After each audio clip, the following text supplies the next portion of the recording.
Welcome to Tech This Way.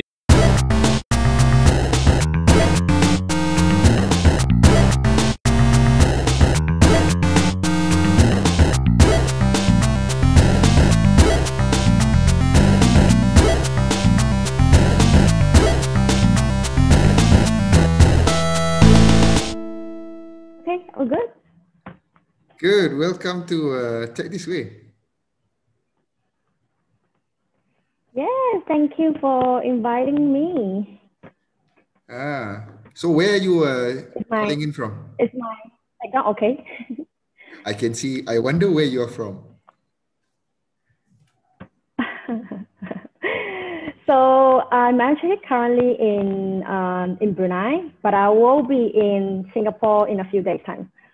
Oh, you're allowed to travel, huh? Yeah, so I got into the founder programs in Singapore. So, and I gotten a sort of like an entry pass, yeah, to travel to Singapore by Singapore government, and yeah, Brunei government has already approved as well. So I'm just last night I was printing all my documents, getting all the necessary, documents and also applications. It was really tedious. I think today I was trying to choose the right insurance All right, congratulations on the to program. get there. Thank you so much. Is this the first time you're traveling after like 1 year of lockdown? Definitely. Definitely. So I'm really excited, but I'm grateful as well because it's in the timeline that we're supposed to expanding Memori, either to Malaysia or Singapore. So I'm so glad despite, the pandemic, we are able to, still looking, able to look for opportunity outside Brunei this year. Anyway, Queenie, Yeah. so before we go more into Memori, and in a sad way, actually, this is a good time to be in your business. We can go back to finding out more about you from your business experience standpoint, right? How did Memori come about, and how is a company, a Chinese lady even from Brunei, go into a business like this where there's full of your customers are mostly Muslims? So we can go back as far as you want. Okay, cool. Yeah. So came a long way actually. I got the idea of Memori, or rather not really Memoria, but an idea, trying to, get people to plan the end of life early. Back when I was studying final year in Australia. So what happened is 1 month before my graduations, my uncle and my grandfather passed away. Both of them passed away, which is about 1 month apart. So both of them didn't turn up to my graduations, which supposed to, I'm being the eldest grandchildren in the family. And I'm supposedly is a proud thing by Asian family, right? First to graduate. And it was a sad graduation actually. And I was so shocked, and I really didn't expect it. I still remember I was studying for my exam in the morning. I received a call at 10 a.m. And my cousin was telling me, say, you know what, grandpa has passed away. So, and I have to pick up my emotion again, grieve for a bit, and then but pick up again because, it's my final exam. And I think that, and I know that, they're really looking forward to see me, graduate with a degree in Australia. So I know that, the best gift for them, or the best way, to make them happy and proud, is to graduate. So I just have to a few minutes to grieve and pick up my emotion again, and did well for my exam. Yeah. So it's just after I think about 2-3 weeks after my grandfather passed away, I received another call from home, and then telling me that my youngest uncle, which is a father figure to me, passed away. And that really, it's like a double shock to me. And I'm like, you know what? and the same thing as well. And I have to, ask some of my cousins to, back then it was just the start of iPhone 1, I think the first smartphone. You know, so and I was like asking somebody to, you know, like give me an update, you know, about the funeral. And I was sitting down, you know, in my study room. I was thinking, you know, I wanted to attend the funeral, but I can't because it's just so far away and too much cost involved. And I want to be part of the funeral as well, you know, in some way, like for example, able to say goodbye for the last time. I have, you know, like, you know, just, you know, get to see them in the coffin or something like that, or rather having, you know, like a wreath flower or something, you know, something that represent me at the funeral. And I was like, why don't we have things like this? You know, and how sad it is being so far away and unable to, you know, be present at the, you know, and it's the only time in your life. At least participate somehow, right? Yeah, right. So that, you know, kind of like triggered me, you know, to value life and also to think about, you know, having something that, you know, allows, you know, next time if anything happens like that again, and I would have some solution, you know, to this. So I thought of a lot of ways after my graduations. Yeah, but one thing that discouraged me for continuing my studies in Australia is because during that time my grandmother was actually a diabetic patient and at a critical condition, and I had to come back. So after graduation, I come back 3 months later, my grandma passed away. So three people in half a year times. And that was the, you know, I'm not too sure how to describe, you know, probably the most depressed period of my life. But that was the biggest lesson I've learned. I have learned to, you know, I have learned that life is so fragile. And I have also learned that, you know, you must, you know, appreciate, you know, people around you and don't take things for granted. Yeah, and that time I value my life so much to the point that I tell myself, you know what, I have to live, you know, as if tomorrow is my last day. So I did a lot of things I did a lot of things. I went into like volunteering work. I started NGO. I did so many things after my graduation. Yeah. So what did you graduate from? Economics. Okay. So were you thinking of working straight away, or so what was your plans? Actually, I was bonded. I was a scholarship student. So the time I came back, the government already said that, you know what, you have to start working. So I don't have much time to grieve, to kind of brag as well. So straight away going to work. And yeah, so that time, I think I was really into environment work because that was something that I'm passionate about, raising awareness about climate change. Yeah, and we were set up NGO and also clubs, and they were quite active, and we eventually won some awards and get recognized as well in Southeast Asia. And then fast forward 5 years later, which is back in 2017, that's where, you know, the magic equivalent of Brunei started. So the government started to, you know, to have initiative to diversify the economy. What's it called, that program? So they set up the entity, which is called Darussalam Enterprise, which is magic equivalent, to encourage a statutory body to encourage entrepreneurship. Yeah, to help the startup ecosystem. So that's when, you know, because we are an oil-reliant country, so you know, startup is not a thing, you know, starting on business is not a thing because everybody prefers to go into the oil and gas industry, become an engineer, you know. Well, you're in Brunei, right? Yeah, I know, right? But so you were saying, really... so you were working for 5 years and then this program started. Then what happened? You quit and then decided to start something? No, I did not quit right away because my mentor said that it's a risky move. He said that you have no knowledge about entrepreneurship or business. So what I did was I took a night class, which is entrepreneurship and new venture creation. And yeah, so our uni started this night class and I took it, and grateful managed to get distinction. So, and that's where, you know, I found that maybe I have some potential in, you know, in entrepreneurship. Oh, sorry, so you went back to school again? Yeah, I took the night class. Oh, it was a short course. Okay. Yeah, it was a short course. Yeah, so to learn about entrepreneurship. So I didn't know that, you know, there's a difference between a businessman and entrepreneur. Oh, is there? It's really interesting. Yeah. I mean, that's how I see it, and that's what we were taught. Yeah. So yeah, and I got interested in it. I learned about startups. I learned about Uber, Grab, and all this company, which is really differently run, compared to a traditional business in Brunei, which is like supermarket and all this. Yeah, and I feel that wow.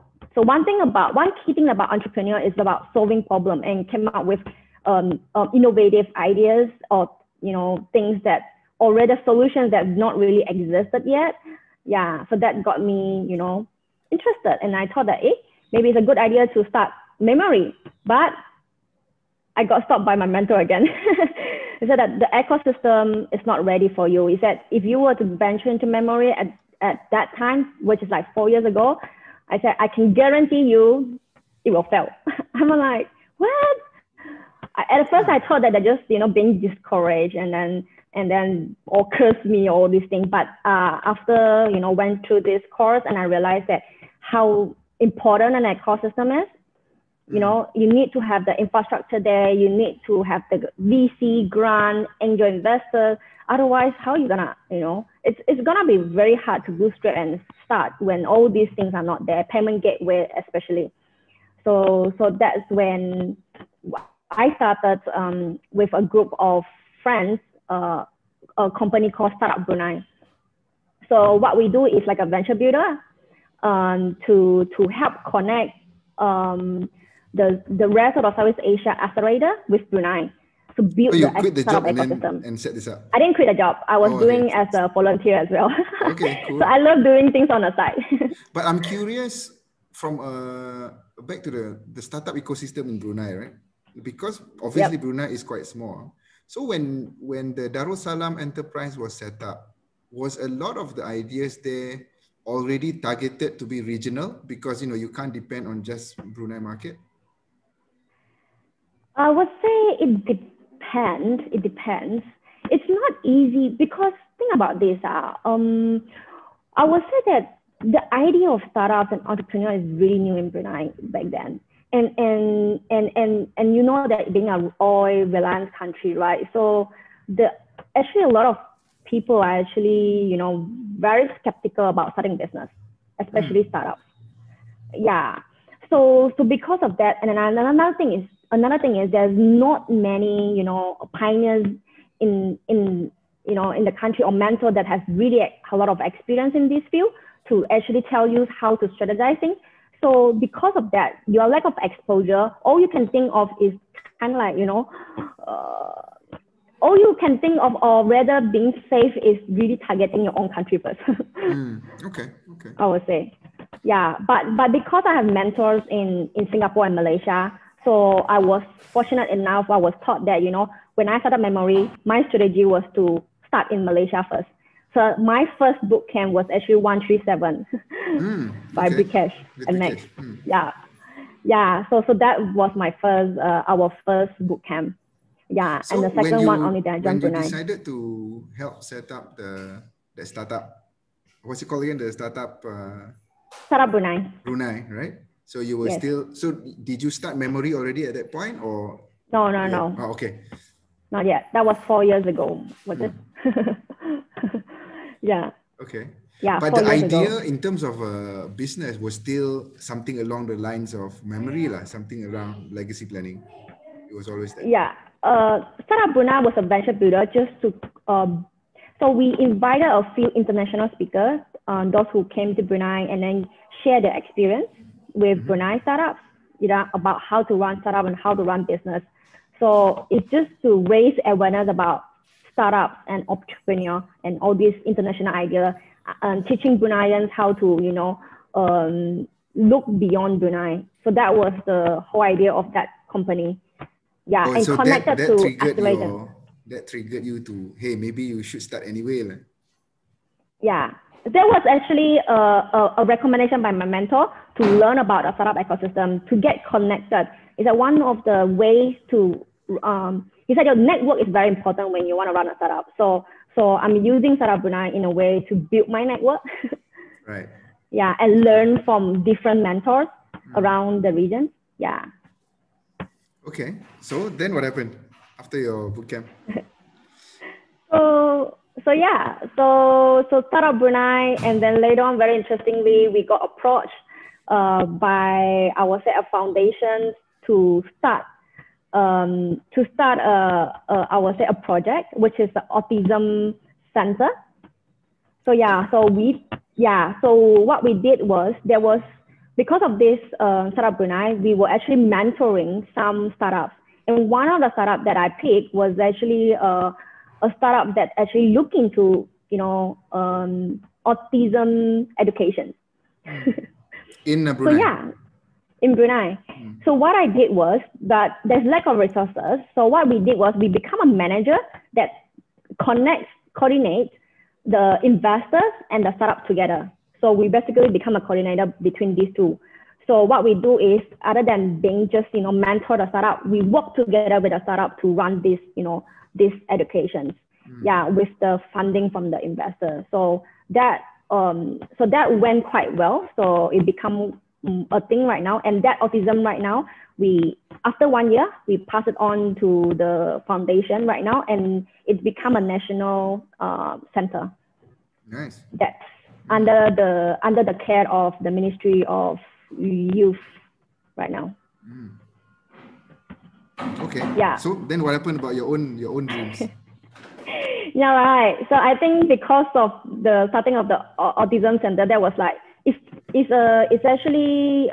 basically coming out with vocational programs to help the differently able youth, for those who are, a working age, to help them, equip them with life skills and also employment skills to get them, help them to get a job, something like that.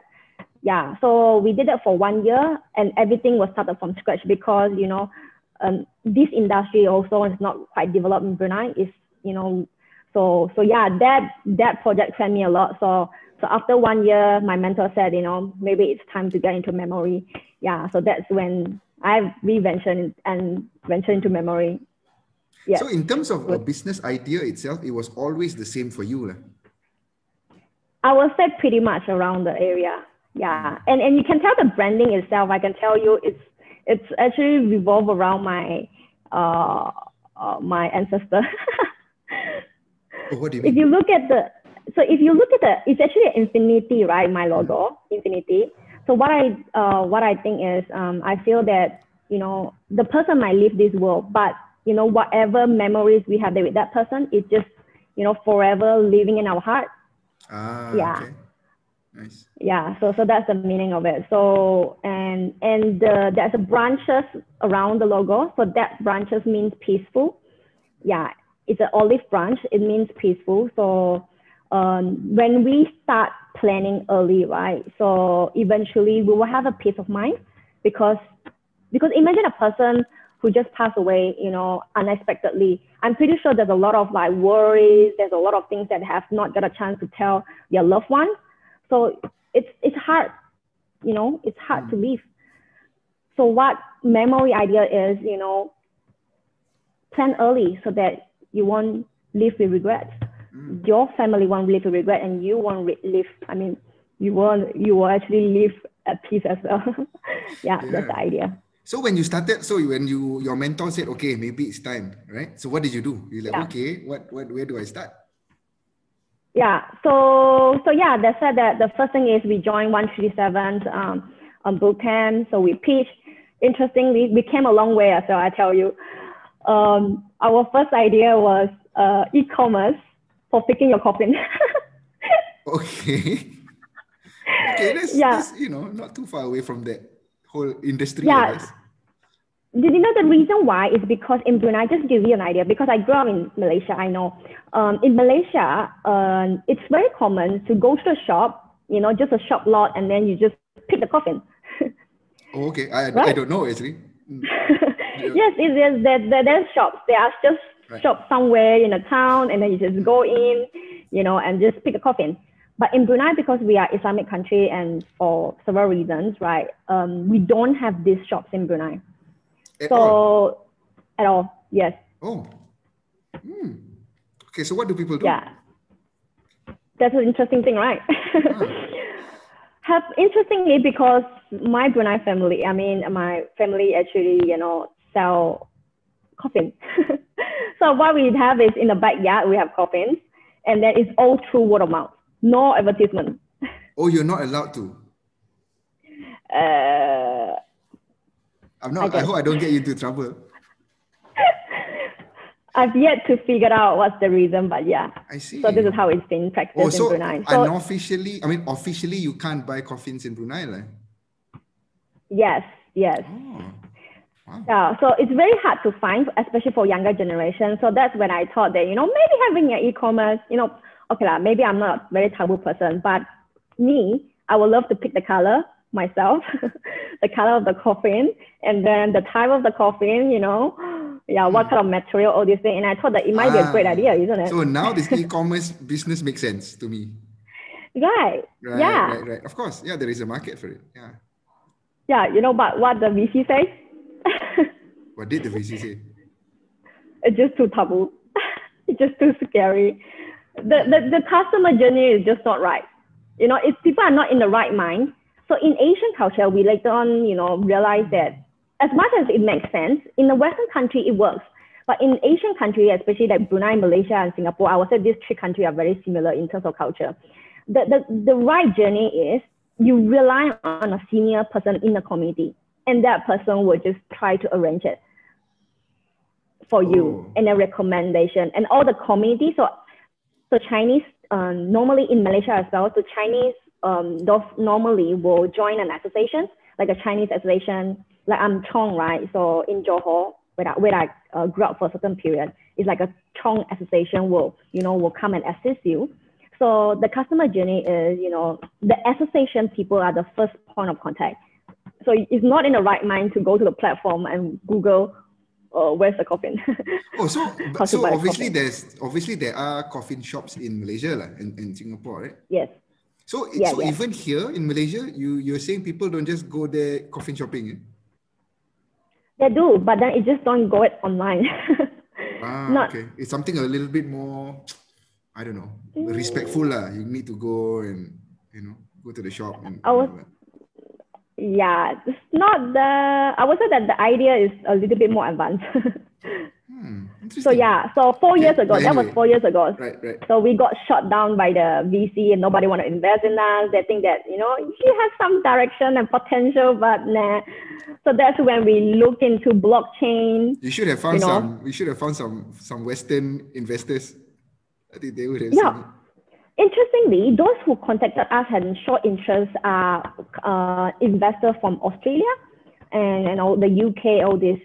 Yeah, I have consistently received like emails from VCs in this country that wanted to look into us. Yeah and recently we will talk to Japan as well. I would say that Japan is my role model. If I were to look into this industry, I would definitely number one country to look for is actually Japan, because they are very advanced in terms of funeral. They have DIY coffin now. Interesting, right? Okay. Like IKEA. The IKEA. You self-assemble, flat pack. No way. Exactly. Interesting, isn't it? Wow. Okay, that's totally new. I can imagine. Yeah. I don't know if IKEA will start opening another department. So we house you when you're alive. We'll house you when you're dead also, right? Oh my God. Maybe I should pitch to them this idea.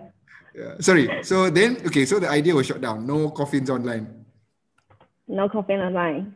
So we look. So instead of looking at the death, right, which is further down at the end of the spectrum of the life, I would say. So we move forward to look into planning end of life.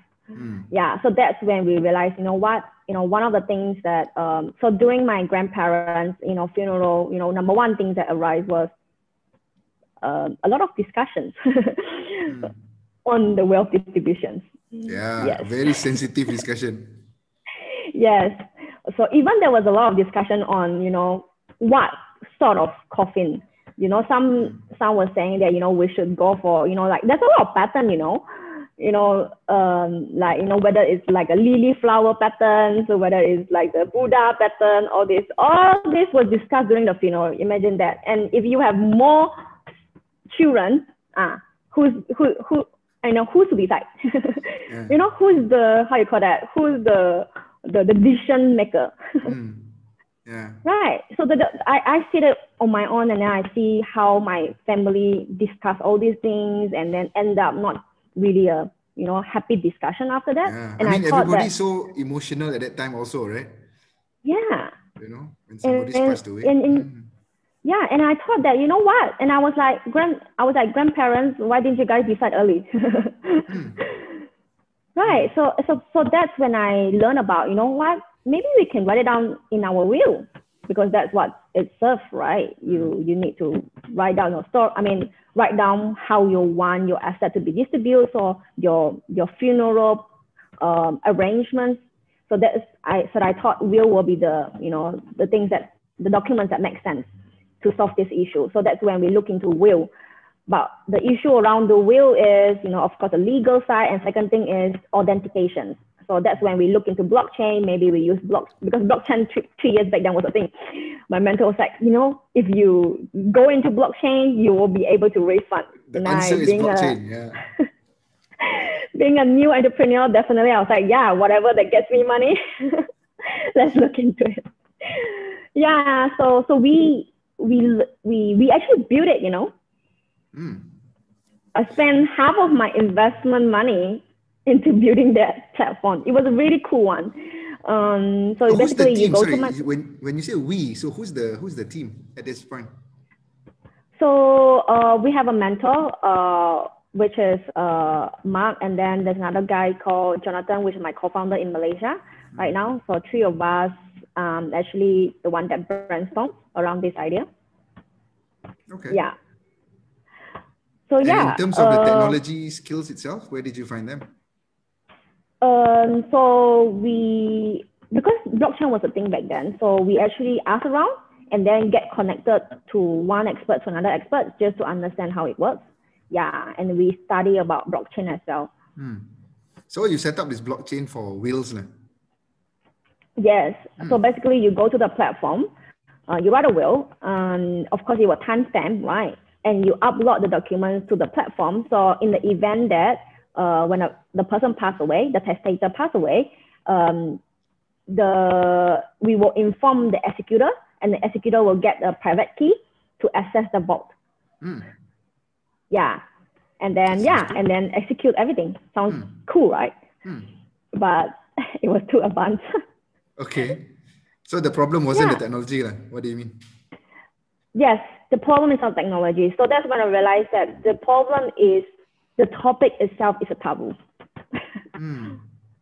Yeah, it's not about you telling people, say, hey, you know what? I have a super cool, applications or technology that can help you to plan all of that, and people will just go ahead with it. No, it takes time for emotionally to even think about it, to actually set out and think, okay, I want to plan my end of life. That emotion. So I realized that, it's not a technology that I need to change. To develop, but rather, I need to understand the behavior first. The first thing is I need to understand how to change the behavior, or rather, introduce something that, change the norm. So that's where, when I started, after all this technology, brainstorming. So the second year, I looked into psychological, behavior on this memory thing. Okay. And that's when I discovered Miraf, which is the Islamic one version of memory. Okay. Why? So remember, we're talking about changing behavior. The mindset has to be there first, right? Meaning to say, willing to, the thoughts or the teaching of, willing to start planning in advance is very important. Yeah. And that's when I learned about Fardu Kifaya. Okay. How did you find out? Because the rest of my teams in Brunei, we hired, and we hosted one funeral workshop together with Islamic startups in Brunei. We hosted in our co-working space. Imagine that. Okay. And having we kafankan the body. Oh, wow. In So a was that the co-working first time space. you were exposed to the Islamic way of burial? Yeah. Okay. And I like it. And I was like, wow, this is definitely the way to go. No coffin, save a lot of cost. Yeah, and the way that the Muslim mandikan jenazah was so clean and was so well done, and I feel like, and yeah, I just fall in love with the idea, and I just feel like the good thing is I have so many participants. The ticket was sold out in 24 hours. And what was the space, purpose right? for the workshop in the first place? To teach people about Islamic funeral arrangement procedure. Yeah. So when I asked the participants, say, hey, why are you guys interested? We have participants from as young as 20 years old to as old as 40 plus.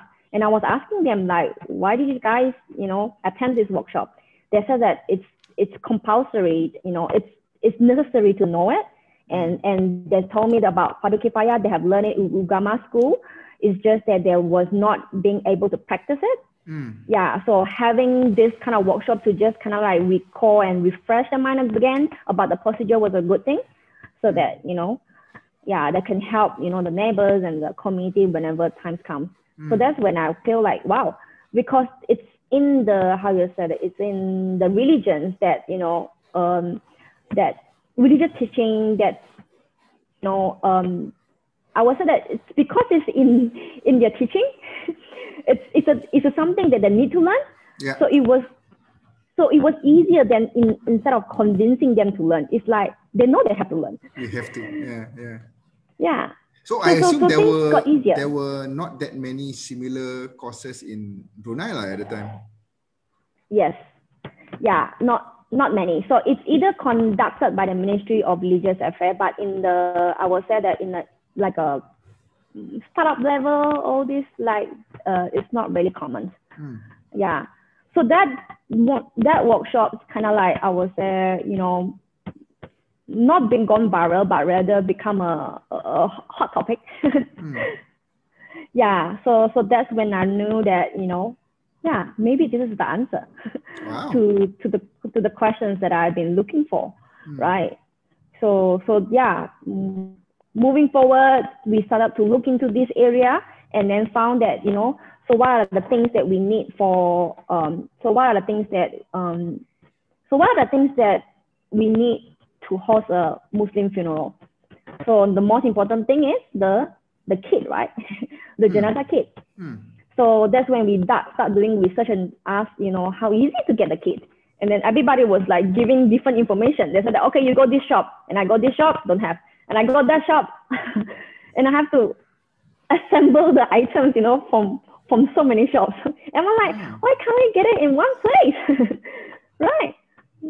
Yeah. So that's when I don't know how, I guess in Malaysia, you just go to the mosque and the mosque will sort it out, So I'm sure in Brunei it's something similar too. Yeah, something similar too. But the thing is, we also found out that not all funerals are hosted in the mosque. Some people if you actually knows how to do, if you know how to, you can do it at home. Yeah, you can do it at home, right? Exactly. So because of you doing it at home, you need to find a kit. Yeah, I never thought of that. Yeah, so that's how it is. So that's where we developed the kit. The next interesting thing is, because people think the point of contact is the mosque, right? Yeah. And we also found that there's more than 50% of the people cannot afford to pay for the kit, even though it's slightly lower than the non-Muslim funeral. But we also found out 50% of the mosques that we asked, a lot of them, there are many underprivileged families can't afford it, especially forking out of money, in just a few hours time. Yeah. And we thought that maybe it's a normal thing to get people to donate those kits to the mosque. So that those underprivileged families don't have to worry about it. And think about this, what are the chances of you donating a janazah kit? You have donated a lot of things, but then donating a janazah kit is like different level. Yeah, I guess it's something that you just don't do, I don't anyway. But maybe I should after this. Yes, maybe you can use our platform. And this is the Ramadan period. So we started this campaign, with Launch Good and also raised a campaign in Brunei. And yeah, it went quite interesting. Wow. So yesterday, I think was it?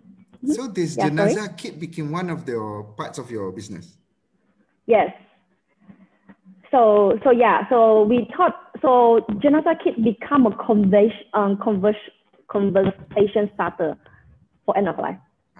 It was really interesting. Yeah, if you go ahead and ask a Muslim saying that, hey, you want to do wasiat or hibah, right? Chances is they will still, ragu and think about it. But if you tell them, hey, do you want to, donate Janazah kit? They will be interested. Yeah, because I think that it's interesting, and I think that donating a Janazah kit is a very noble kind of action.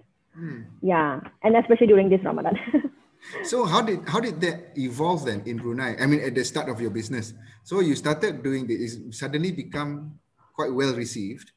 Then how do you start going into the actual legacy planning part?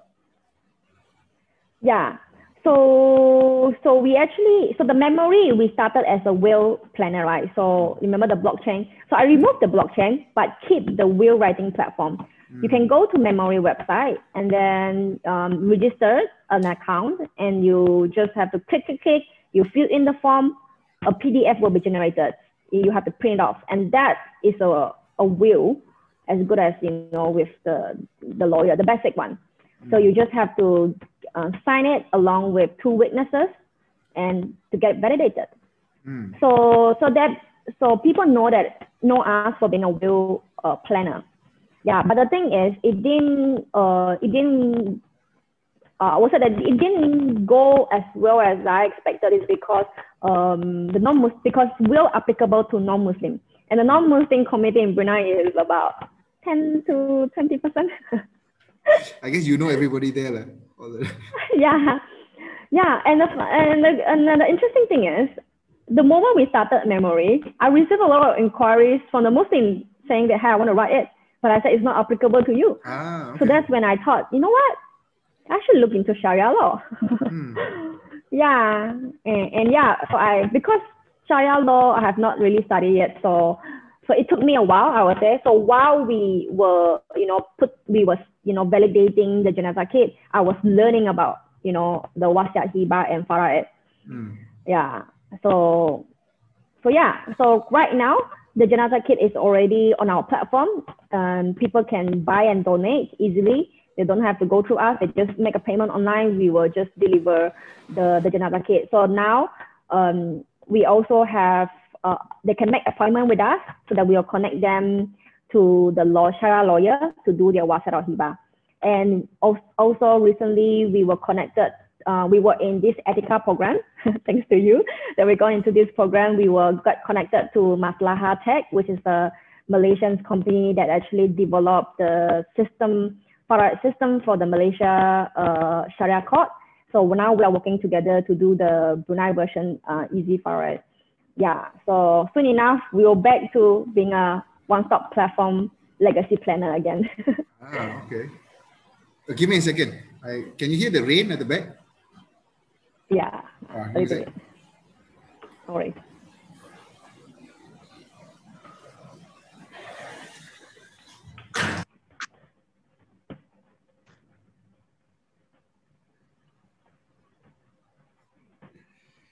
Sorry, it's been raining every day. No worries. It's hot in Brunei. Oh, wow. So coming back to the geography for the business itself. So you obviously started with the kit in Brunei. Then when did you leave Brunei and started going elsewhere?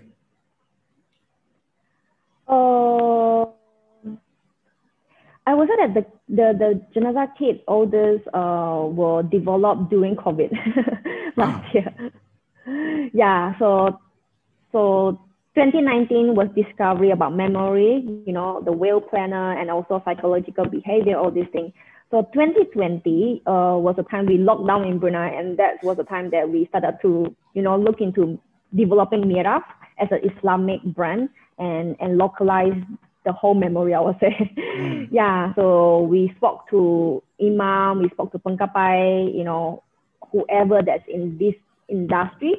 Yeah. So I think fortunate enough, we got into a magic program, and that's when we start pitching in, this idea in Malaysia, and started to forge some partnership, in Malaysia, because we wanted to venture into Malaysia, because I would say that Malaysia has a bigger market. We have actually done our research in terms of underprivileged families. There are more, and then so I'm following this Facebook page. So this interesting uncle, he's a Chinese, but he's called Uncle Kentang for Mr. Potato. I've heard of him. You heard of him?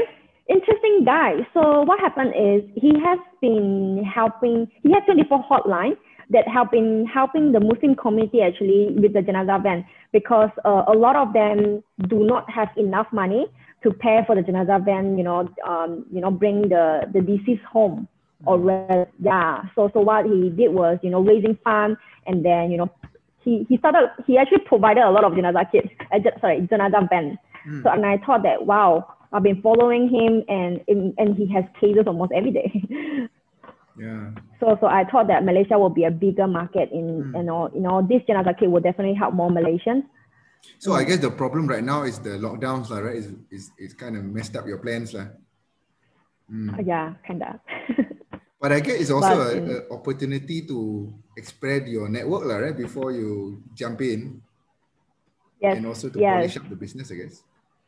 Yeah. So I guess Magic was really helpful, and Etika Accelerator program was really helpful as well.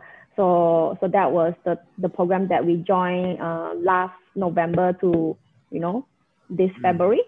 Yeah, we get connected to many mentors and a startup ecosystem in Malaysia, and get a much better overview on the startup ecosystem, and also this idea.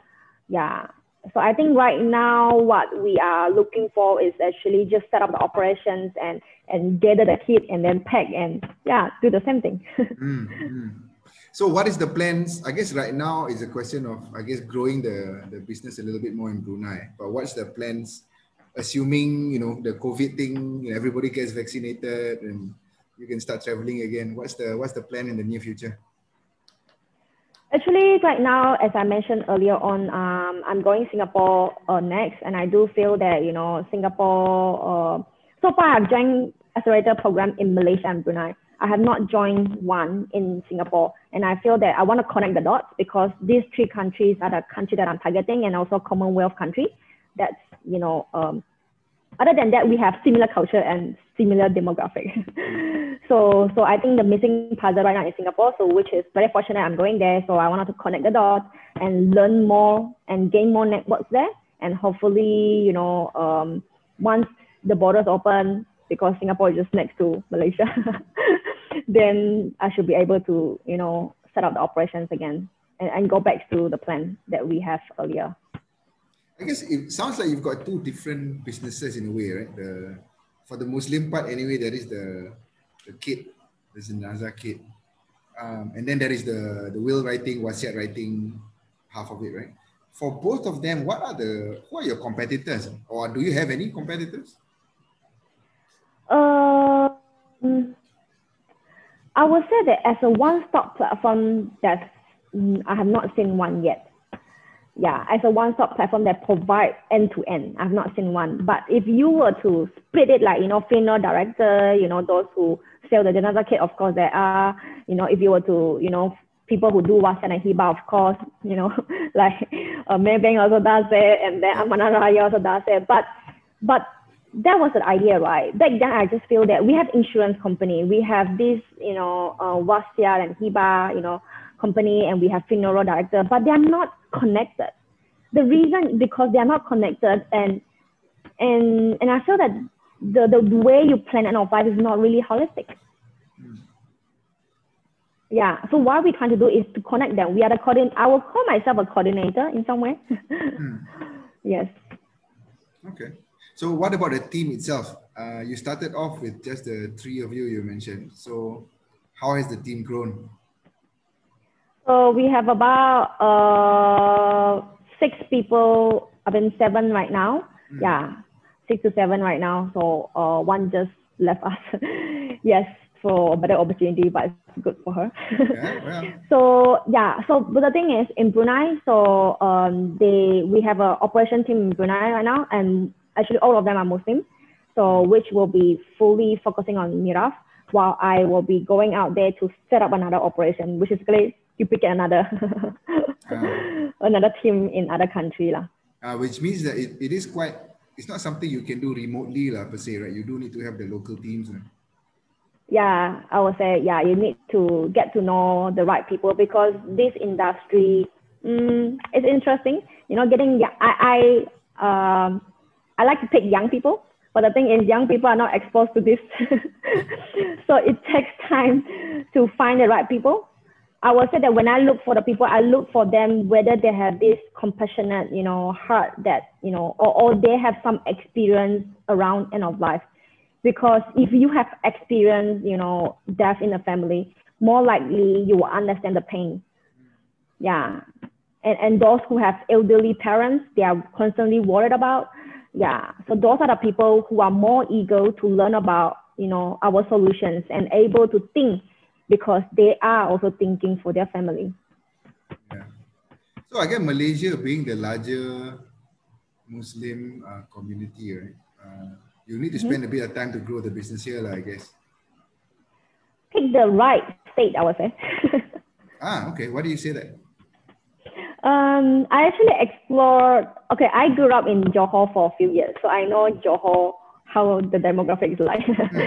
And I actually were in, I was actually in Penang as well, because the Penang was, the startup ecosystem, it was quite robust in some way. Yeah, it was, yeah, back then, but it's a different market. It's not a Miraf market. Yeah, so I would say that if I were to go to start the operation, definitely I will pick KL. Yeah, or Selangor. Okay. Yeah, yeah, because the startup ecosystem, and also because of, you know, the resources and everything, makes much more sense. And my co-founder is there. Okay. Makes sense. Yeah. So what about jumping over to the biggest Islamic population there is in Indonesia? We thought about it, but then we actually done some research. But I also feel that as much as it's a big market, but then there was told that it's quite cemented, like, you know, the different area kampong has different culture and different way of handling it. So yeah, it's really hard to standardize things. Yeah, so because the kain kampung, right? You know, it's I can tell you in Malaysia, there's different material and different length. Oh, okay. In Brunei, we use about 40 inch, and then I think that in Malaysia, they use about 60 inch. Okay, well, you know more about this than me. Yeah, they have different material. It's harder material, and it's pre-cut. So all the, you know, the parts are all pre-cut. In Brunei, no, it's a thinner version, and then it's just in one roll. Oh, I see. Okay. So imagine in Indonesia, and every kampong, they have different way of doing it. So it's really hard to standardize it. So I would say, as much as our population is big, market is big, but you have to look into what business you are providing, whether you can standardize it or not. Yeah, and whether how easy to scale. And the thing is, payment gateway will be one of the issue, which I heard from a lot of like startup that venture into Malaysia. Payment gateway is one of the issue, because how you gonna reach to, you know, Indonesia, a much more rural area. Yeah, so delivery was a logistic wise, it was an issue because it's like so far away, and then the traffic issue again. Yeah, actually with that population, I wonder how do people deal with it today, right? I mean, obviously people are dying, so I wonder how they handle the janazas over there with such, I mean, lower income and, you know, all of that. I wonder. Maybe the icons are more accessible. The icons are more accessible in those countries. Okay. Yeah, I was told that. They said, when I said that the idea of janazah kit, they said, this kind of thing you can find at the kedai runcit lah. Okay. But not as a kid, I guess, but it's you just much more easily accessible. Yeah. And I wonder if people are just more aware of it too. Yeah, I guess. Not too sure, but will be interesting to find out. That's my next studies. I wonder if there's Jenazah, you know, the workshop that you did in Brunei. I wonder if there's such things in KL, in Malaysia. I'm pretty sure there is, like in a small scale, especially by the imam. Yeah, it's kind of workshop that, you know, some imam will teach, part of part of kifayah. I mean, for me too, right? I learned it in school, but the only experience I have is when, you know, there are passings in my family, immediate family, right? That's when you practice. I mean, not practice, that's when you actually use it, right? To do it. But I have not come across any courses. Maybe I should go to the mosque a bit more. I'm sure they do this training and all that. Lessons. But I would say that it needs to be more, people actually want to learn. I think it needs to have more this kind of workshop. A lot of people, they're asking, they wanted to learn a lot. Yeah. And even I volunteer myself. I said, if there's any, you know, funeral, can I go and memandikan? Then the pengkapar was saying that, but then you can't read the doa. Actually, how is that, right? Do you get interesting questions? You know, saying, hey, why is this Chinese girl doing this business? Was it? They do feel very, like, you know, puzzled at some point. But I also feel that because in Brunei, you know, like if you study in public school, you actually have to study Ugama and Al-Quran. Oh, okay. Yeah. So I mean, I would say that my cousin, who is a younger generation, one's much better than me because they started in primary now. Back then, you only started in secondary school. Right. So yeah, they're better Ugama than me. Oh, so that's mandatory for everybody? Yes, if you are studying in the public school. Public school, okay. Yeah, and we had to wear tudong. So people were like, because I have worn it, you know, throughout my school years. And now I start wearing it again. Yeah, when I started wearing it again, they was really surprised. I said, wow, we all wore it in, you know, in high school. Oh, wow. So not much of big gap and big difference, I would say. So it's just continue learning what you have learned in high school. Yeah, I mean, which is I'm glad because at least I have foundation right now, so I'm not totally new to it. Okay, cool. So we almost an hour already. So any last words? Any last things you want to share about Memori? Yeah, I guess I really thank you for this opportunity to share about my journey. Okay, some really interesting one. But I think at the end of the day, because recently I just, you know, one of our good friends who just passed away as well at the age of 25. It was an accident.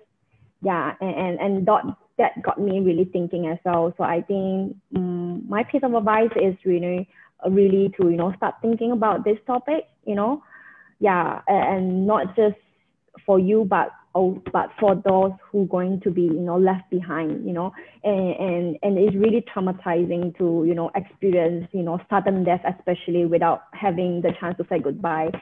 So yeah, I know it's kind of like depressing, but I would say that, you know, let's start, you know, get into this topic and yeah, thinking about it, and reach out to me whenever they want to talk about it. Okay, so let's not finish on that depressing note. Do you have a few more minutes? Let me ask you. You know, you were saying about 4 or 5 years ago, the ecosystem, the startup ecosystem, right, in Brunei. At that point, you said, you know, nobody wanted to do it. Everybody was oil and gas. And nobody wanted to set up businesses and all that. How has that changed? So today, do you see more openness to startups and this kind of thing? Yeah, definitely. There's so many, especially COVID period has through out. And almost, I would say that almost people around me, my friends back then who were so skeptical about starting business, they all have IG business now. Baking, all sort of cookies and all these things. And then now it's the point that you decide which friend to support. Okay. Yeah. Yeah. So it's very encouraging, I would say. I don't think that the trend is just happening in Brunei. I think it's happening around the world as well. I think people are becoming more entrepreneurial. yeah, and willing to, you know, are more, I don't know, motivated to, you know, venture into business or start sharpening this, you know, whatever skill they have and start selling those skills. Yeah, so it's good.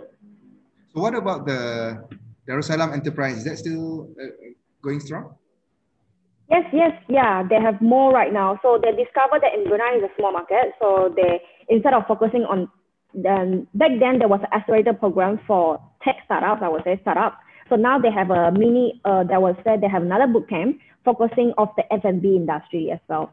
So which I would say is a good idea because F&B in Brunei is definitely the way to go because Bruneians just love food and yeah. So it goes, the program gone very well. And some of my friends who are in the F&B industry also go through the program to, you know, to develop further in their business.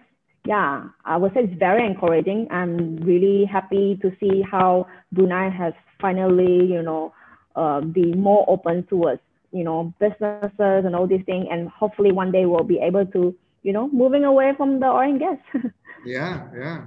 Well, it's not going to last forever, right? Okay, our lifetime for sure, but, you know, our children, grandchildren, maybe not. Yeah, hopefully we can become, you know, another hub. Yeah, I wonder how the electrification of everything, right, is going to impact some places like Brunei, right?